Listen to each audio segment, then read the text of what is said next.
ये देखो फिर से शुरू हो गई। मैं तो परेशान हो गई हूँ इस लड़की से। क्या हुआ माँ, क्यों इतना गुस्सा कर रही हो? गुस्सा न करूं तो क्या करूं? हाँ, कब से आवाज लगा रही हूँ लेकिन इन मैडम को एक बार में सुनाई कहाँ देता है। ओहो माँ, आप ही देखो ना, मैंने कितना सुंदर डिजाइन बनाया, बस इसी में ध्यान लगा था मेरा, शायद इसीलिए आपकी आवाज सुनाई नहीं दी होगी। अच्छा बताओ क्या काम है, मैं ये बाद में पूरा कर लूंगी। कुछ काम नहीं, खाने की थाली कब से लगा कर रखी है, अब महारानी को फुर्सत मिल गई हो तो चलकर खा लो। अच्छा खाना खाना है, अब आप शुरू करो, मैं बस 2 मिनट में आऊं। हाँ हाँ पता है तेरे 2 मिनट। इतना कहकर हिना की माँ सुमित्रा गुस्से में वहां से चली गई और फिर खाने की मेज पर। अरे क्या हो गया, इतने गुस्से में क्यों हो भाग्यवान? अब आप ही समझा लीजिए अपनी लाडली को, मेरी तो एक नहीं सुनती। हाँ तो क्या हो गया, तुम पे ही तो गई है। आपको मजाक सूझ रहा है? यहाँ मेरा दिमाग खराब हो रहा है, सारा दिन बस मेहंदी के डिजाइन बनाती रहती है और कोई काम ही नहीं है इसे। इसका मतलब वो सच में तुम पर ही गई है। तुम्हें भी तो मेहंदी लगाने का बड़ा शौक था ना इस उम्र में। हाँ, पर मैं घर का सारा कामकाज निपटाने के बाद ये सब करती थी। अरे ये तो खाना पीना भी छोड़कर बैठी है। सुमित्रा अपने पति सुरेश से हिना की शिकायतें कर ही रही थी कि तभी हिना वहां आ गई। क्या बनाया माँ? खुशबू तो बड़ी अच्छी आ रही है। मिल गई तुझे फुर्सत। हाँ माँ, देखो ना मेरा आज का डिजाइन, पापा देखिए ना कैसा है। सच में डिजाइन तो वाकई बढ़िया बनाया है लाडो। ये लाडो बोल बोल कर आपने ही इसका दिमाग खराब करके रखा है। मेरी जान को कितना काम है पता है, ती जा रही है, मगर ये लड़की मेरी बिल्कुल मदद नहीं करती। ओहो, आज सिर्फ खरी खोटी ही सुनाओगी या कुछ खाना भी मिलेगा भाग्यवान? सुरेश की बात सुनकर सुमित्रा की हंसी निकल गई और उसे हंसता देख सभी लोग हंसने लगे। हिना अपने माता पिता की अकेली संतान थी। हिना को बचपन से ही मेहंदी के नए नए डिजाइन बनाने का बड़ा शौक था। वो कागज पर रोज कुछ न कुछ नया बनाने की कोशिश करती और फिर उसे अपने या अपनी माँ के हाथों पर लगाती। हिना के कॉलेज की पढ़ाई भी अब पूरी हो गई थी, तो अब उसके लिए रिश्ते आने भी शुरू हो गए थे। अरे सुमित्रा कहाँ हो, जल्दी आओ। क्या हुआ जी? जरा इस फोटो को तो देखो, कैसा है लड़का? दिखने में तो बहुत ही बढ़िया है। हाँ, वो कानपुर वाले फूफा जी है ना, उन्होंने बताया इस लड़के के बारे में। अपनी हिना के लिए कैसा रहेगा? लड़का काम क्या करता है और परिवार में कौन कौन है? फूफा जी बता रहे थे कि कानपुर में इनका अपना कारखाना है, वहां ये अपना दोने पत्तल और डिस्पोजल वगैरह बनाते हैं। ये अच्छा पैसा कमा लेता है, फूफा जी की रिश्तेदारी में है। हाँ, पर उससे पहले ये फोटो एक बार हिना को तो दिखा दो, उसे लड़का पसंद आ जाए तभी बात आगे बढ़ानी चाहिए ना। अरे हाँ, ये भी सही कह रही हो। लाडो, ओ लाडो, अरे कहाँ है बिटिया? सुरेश ने फौरन जाकर कमल की फोटो हिना को दिखाई तो हिना को भी कमल पसंद आ गया। उधर कमल को भी हिना पहली ही नजर में भाग गई और इस तरह से कुछ ही दिनों में कमल और हिना की शादी खूब धूमधाम से हो गई। शादी के बाद कमल और हिना अपनी गृहस्थी में बहुत खुश थे। फिर एक शाम। ये क्या लिख रही हो हिना? लिख नहीं रही हूँ, मेहंदी का डिजाइन बना रही हूँ। अच्छा, पर कागज पर क्यों? प्रैक्टिस तो रोज ही करनी होती है ना, तो इसीलिए कागज पर डिजाइन बनाती हूँ। अच्छा, अब जरा दिखाओ तो सही। अरे वाह, ये डिजाइन क्या सच में तुमने बनाया है? हाँ अच्छा है ना, अब मैंने और भी बनाकर रखे हैं, रुकिए मैं भी लेकर आती हूँ। हिना ने अपने बनाए सारे डिजाइन्स कमल को दिखाए जो कमल को बहुत पसंद आए और उसने हिना की खूब तारीफ की। सब कुछ अच्छा चल रहा था और ऐसे ही हंसी खुशी दिन बीत रहे थे। लेकिन फिर एक सुबह। हेलो, क्या हुआ राठी जी, इतनी सुबह सुबह फोन क्यों किया? सर आप जल्दी से आ जाइए, गजब हो गया, अपनी फैक्ट्री में आग लग गई है सर, सब कुछ जल गया सर, कुछ भी नहीं बचा सर, जल्दी आ जाइए आप। फोन पर अपने मैनेजर की बात सुनकर कमल के पैरों तले जमीन खिसक गई। फैक्ट्री पहुंचा तो देखा वाकई फैक्ट्री पूरी तरह से जल रही थी। तभी एक जलती हुई बड़ी सी लकड़ी कमल पर आ गिरी जिसकी वजह से वो बुरी तरह झुलस गया। उसे फौरन अस्पताल पहुंचाया गया और यहाँ से सब कुछ बदल गया। फैक्ट्री के काम को बढ़ाने के लिए कमल ने हाल ही में कई सारी नई मशीनें लोन पर खरीदी थी। मशीनें तो नहीं बची, लेकिन लोन चुकाने के चक्कर में पहले कमल की गाड़ी बिकी और फिर घर। मजबूर होकर कमल और हिना अब किराए के मकान में रहने लगे थे। फिलहाल कमल की हालत ऐसी नहीं थी कि वो कोई और काम कर सके। ऐसे में हिना ने घर चलाने का जिम्मा उठाया और वो घर घर जाकर औरतों के हाथों पर मेहंदी लगाने लगी। हालांकि इस काम से उसे बहुत कम पैसे ही मिल पा रहे थे, लेकिन हिना फिर भी पूरी मेहनत कर रही थी। क्या से क्या हो गया ना हिना, मैं किसी काम का नहीं रहा, हम बर्बाद हो गए। मैंने कहा था तुम्हें रानी बनाकर रखूंगा, मगर मेरे रहते हुए भी तुम्हें कितना संघर्ष करना पड़ रहा है। ऐसा क्यों कह रहे हैं आप बिल्कुल चिंता मत कीजिए, देखना धीरे धीरे सब ठीक हो जाएगा। हिना चाहती थी कि वो अपना एक पार्लर खोले, लेकिन फिलहाल ये मुमकिन नहीं था। मेहंदी लगाने का काम भी सीजन पर ही मिल पाता था, तो अब दिक्कत खाने पीने की भी होने लगी। ऐसे में हिना ने एक सेठ के घर मेड का काम करना शुरू कर दिया। और फिर एक दिन, सुन, तुझे कोई मेहंदी वाली पता है क्या? क्यों मैडम? अरे वो तीज आ रही है ना, तो मेहंदी लगवानी थी। हाँ, बाहर इतनी गर्मी, अब ऐसे में कौन बाहर जाए, तो घर पर ही आकर कोई लगा दे तो बढ़िया रहेगा। अब हाँ मैडम, मैं बहुत अच्छी मेहंदी लगाती हूँ, आप मुझसे लगवा लो। ना ना ना, अगर खराब कर दी तो? तीज की पार्टी है मेरे यहाँ, मेहंदी तो बढ़िया ही लगवानी है मुझे। मैडम आप बिल्कुल चिंता मत कीजिए, और रुकिए, मैं अभी आपको कागज पर मेहंदी का डिजाइन बनाकर दिखाती हूँ, फिर आगे आप ही तय करना। इतना कहकर हिना ने फौरन एक कागज लिया और कुछ ही देर में उस पर एक बहुत ही सुंदर मेहंदी का डिजाइन बना दिया। और फिर, अरे वाह, ये तो सच में बहुत सुंदर है, बिल्कुल नया और बहुत ही खूबसूरत डिजाइन है। अब तू ये डिजाइन मेरे हाथ पर भी सेम टू सेम लगा देगी ना? हाँ मैडम, आप मुझ पर विश्वास कीजिए, मैं बचपन से ये करती आई हूँ। उस दिन हिना ने पूरे मन से अपनी मालकिन के दोनों हाथों पर मेहंदी लगाई। हिना ने जो डिजाइन बनाया था वो एकदम नया था और सुंदर भी। फिर अगले दिन, नमस्ते साहब, वो आपको कुछ? हाँ, मैं तुम्हारा ही इंतजार कर रहा था। ये कल शिवानी के हाथों पर तुम ही ने मेहंदी लगाई थी ना? जी साहब, मैंने ही लगाई थी। अब कोई गलती हो गई क्या मुझसे? नहीं, ऐसी कोई बात नहीं है। बस ये जानना था तुमसे कि मेहंदी का वो डिजाइन कहाँ से देखकर लगाया तुमने? कहीं से नहीं साहब, वो तो मैंने खुद से सोचा था, मैं कभी कहीं से देखकर डिजाइन नहीं बनाती। अच्छा, अगर ऐसा है तो जरा ये कागज और जरा इस पर एक मोर की थीम पर बेस्ड एक डिजाइन बनाकर दिखाओ, पर याद रहे डिजाइन बिल्कुल नया होना चाहिए। जी साहब, बस 2 मिनट दीजिए। हिना ने बस कुछ मिनटों के अंदर वो करके दिखा दिया, जिसे देखकर उसका मालिक साहिल मल्होत्रा हैरान रह गया। वाह, सच में कमाल है ये तो। तुमने डिजाइनिंग सीखी है क्या कहीं से? नहीं साहब, सीखी तो नहीं, लेकिन मुझे बचपन से ही शौक है मेहंदी लगाने का, तो बस इसीलिए। समझ गया। देखो हिना, तुम्हारा हुनर लाजवाब है और तुम्हें अपने इस हुनर को ऐसे बेकार नहीं जाने देना चाहिए। जी मतलब? तुम्हें पता है ना, मेरी फैक्ट्री में लेडीज कपड़ों के लिए कपड़ा बनता है, लेकिन काफी समय से मैं परेशान हूँ क्योंकि सूट साड़ियों वगैरह के लिए मेरे पास नए डिजाइन्स की कमी पड़ गई है। लेकिन अब लगता है ये कमी नहीं रहेगी। बोलो, बतौर डिजाइनर मेरे लिए काम करोगी तुम? जी साहब, बिल्कुल करूंगी। ये हिना के लिए सपने के सच होने जैसा था।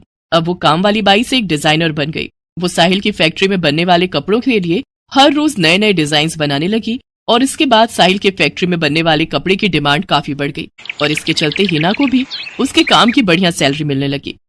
हिना अब अपनी कमाई से न सिर्फ अपना घर खर्च चलाने लगी, बल्कि उसने शहर के बढ़िया डॉक्टर से कमल का इलाज भी कराया, जिससे कमल बहुत जल्दी ठीक हो गया और उसने भी काम करना शुरू कर दिया। पर इस सब में पूरा 1 साल बीत गया और एक बार फिर से तीज का त्योहार आया। देखिए तो कैसी लग रही हूँ मैं? बिल्कुल चांद जैसी लग रही हो।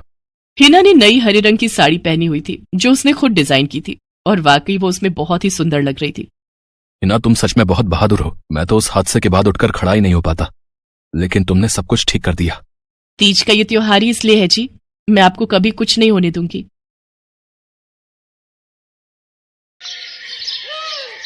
मीरा, ओ मीरा, चल तो जल्दी से आटा गूंथ दे, मैं फटाफट रोटियां सेक दूंगी। नहीं माँ, मैं नहीं गूंथ पाऊंगी, मैंने मेहंदी लगा ली है हाथ पर।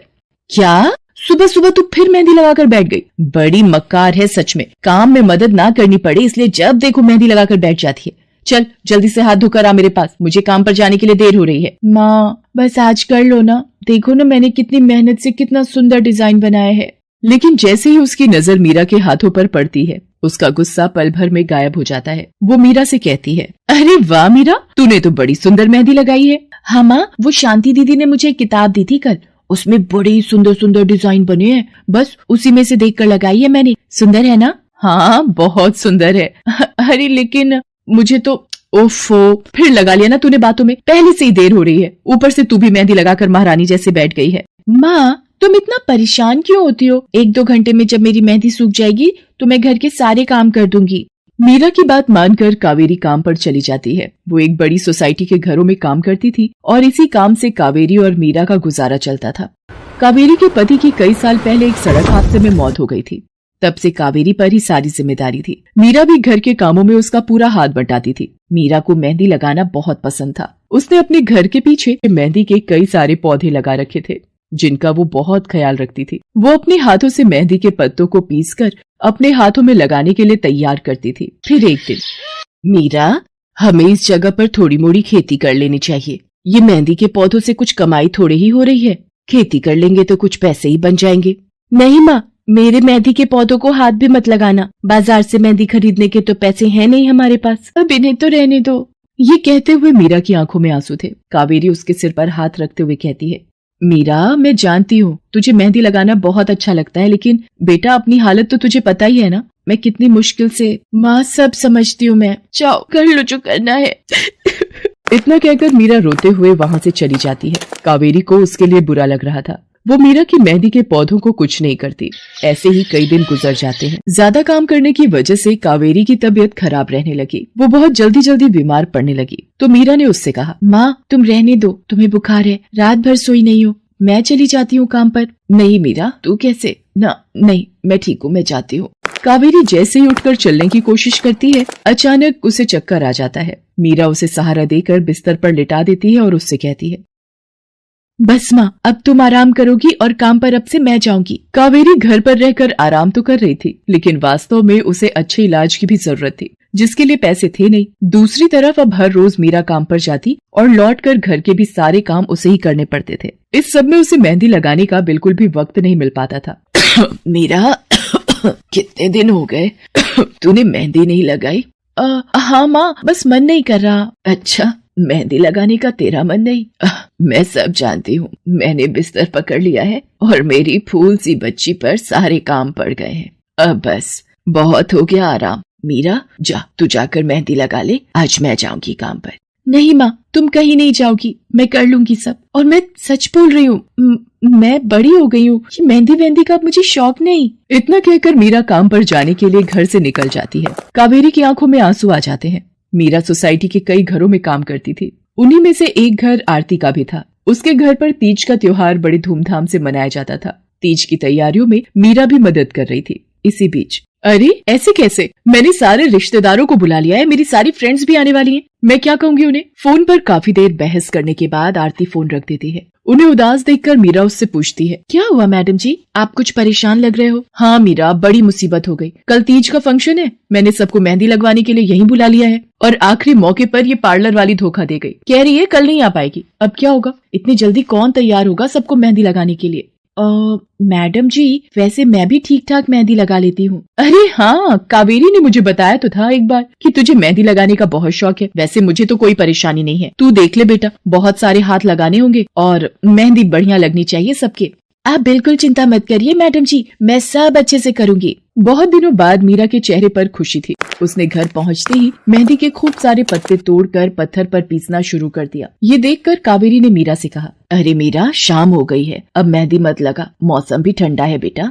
ये मेहंदी मैं अपने लिए नहीं पीस रही माँ, वो 5वें फ्लोर वाली मैडम जी है ना, कल उनके यहाँ लगानी है। अच्छा बेटा, पर ध्यान से बेटा, वो बड़े लोग हैं, कोई गलती ना हो जाए। माँ तुम बिल्कुल चिंता मत करो, मेहंदी लगाने में मुझसे कभी कोई गलती हो ही नहीं सकती। मीरा खूब सारी मेहंदी तैयार करके अगले दिन आरती के घर पहुंच जाती है। वो अपनी मेहंदी को कोन में भरने लगती है कि तभी आरती की एक फ्रेंड आरती से, आरती ये किसे बुला लिया तुमने? मैंने जिस पार्लर का नंबर दिया था तुम्हें, उससे बात नहीं हुई क्या? हुई तो थी, लेकिन उसने आखिरी वक्त पर मना कर दिया। तुम बिल्कुल चिंता मत करो, ये मीरा है, मेरी हाउसमेड है ना कावेरी, ये उसी की बेटी है, बहुत अच्छी मेहंदी लगाती है ये। ओफो आरती, तुम भी ना, पार्लर की बात अलग होती है, उन लोगों का मटेरियल ब्रांडेड होता है, मेहंदी के रचने की गारंटी मिलती है वहाँ से। और इसकी मेहंदी तो मुझे कुछ समझ नहीं आ रही, इस पर तो कोई लेबल तक नहीं है, अगर कुछ गलत रिएक्शन हो गया हाथों पर तो।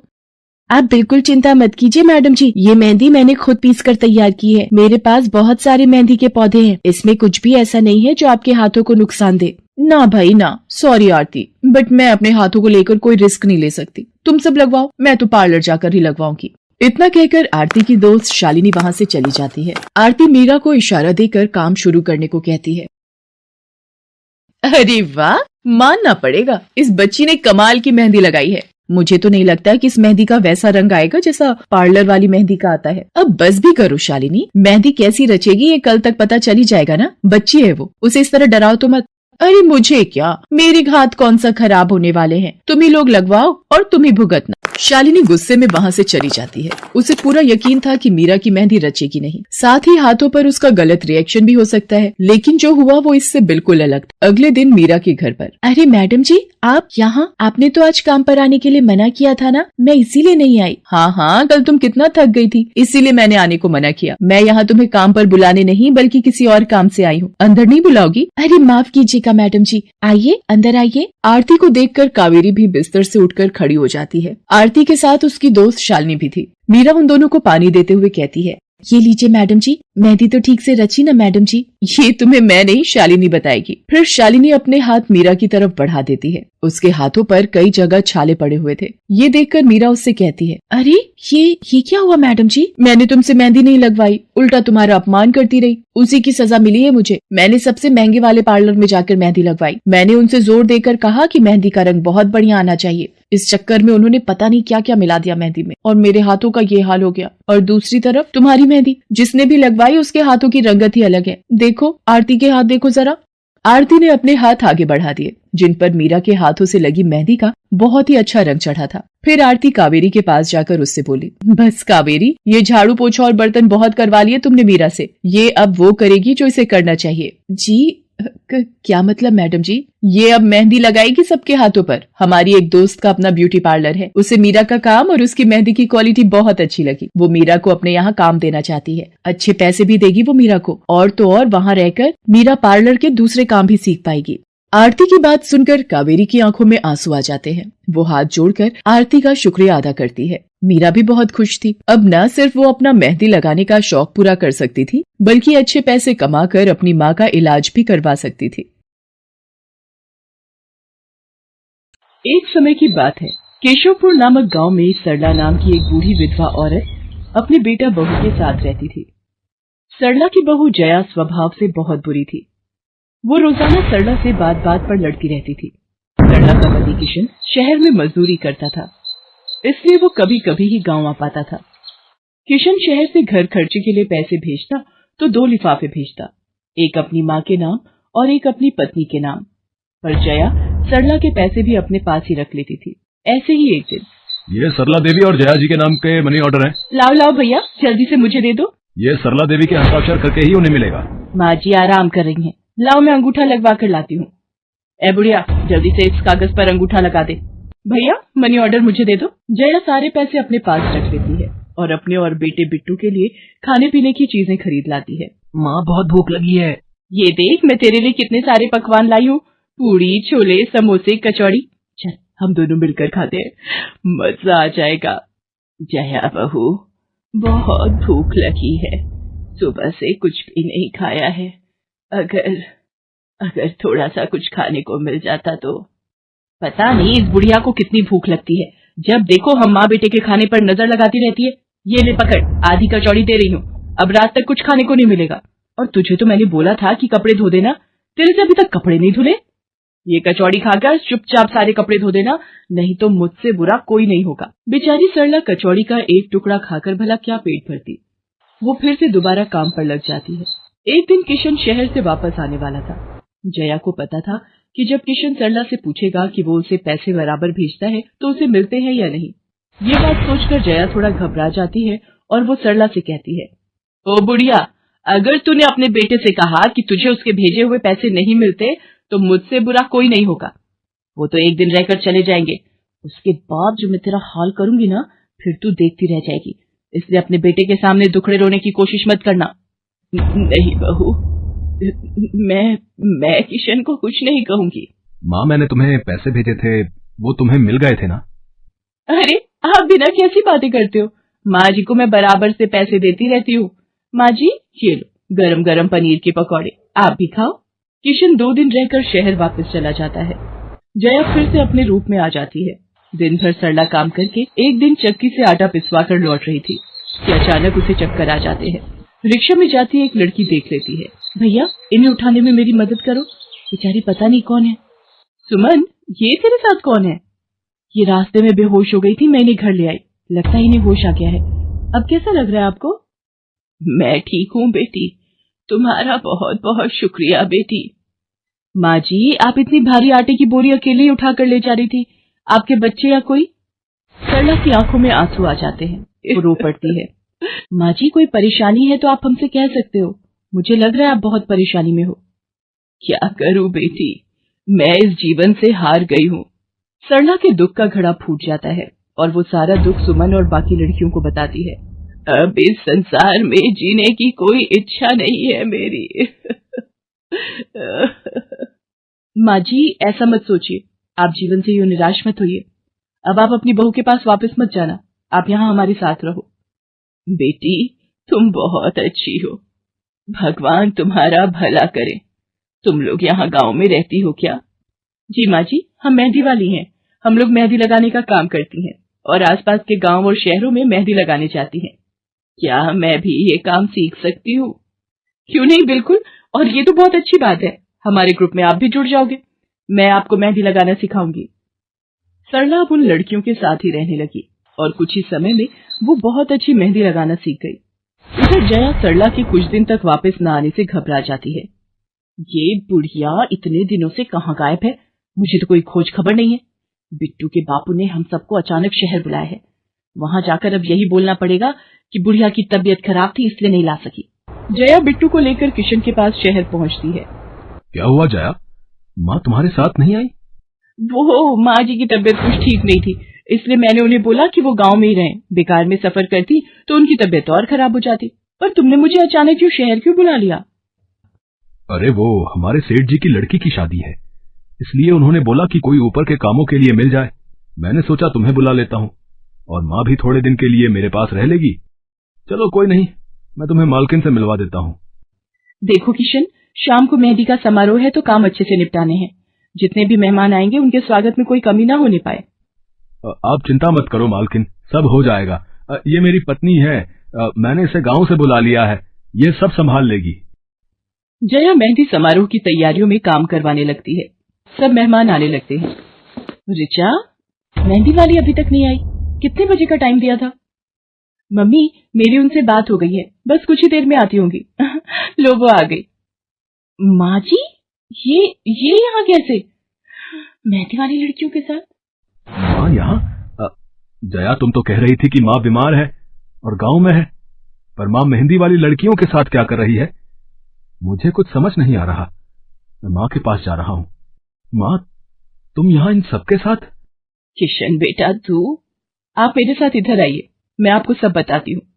ये लड़की इनको सब कुछ बता देगी। शायद आप नहीं जानते हैं, आपकी पत्नी ने आपकी माँ पर बहुत जुल्म किए हैं, इसीलिए ये बेचारी अपना घर छोड़कर हमारे साथ रहने को मजबूर थी। सुमन किशन को सारी सच्चाई बताती है। सरला की आंखों में आंसू आ जाते। किशन सबके साथ जब घर आ जाता है। जया तुम्हें शर्म आनी चाहिए, तुमने मेरी माँ के साथ इतना बुरा व्यवहार किया। तुम्हारी वजह से मेरी माँ दर दर भटक रही है। अब तुम मेरे साथ एक पल भी नहीं रहोगी। बिट्टू को मैं पाल लूंगा। अभी के अभी अपने मायके निकल जाओ। ऐसा मत कहो, मैं आप लोगों के बिना कैसे रहूंगी? मुझे माफ कर दो, मुझे माफ कर दो, मेरे से गलती हो गई। माँ जी मुझे माफ कर दो।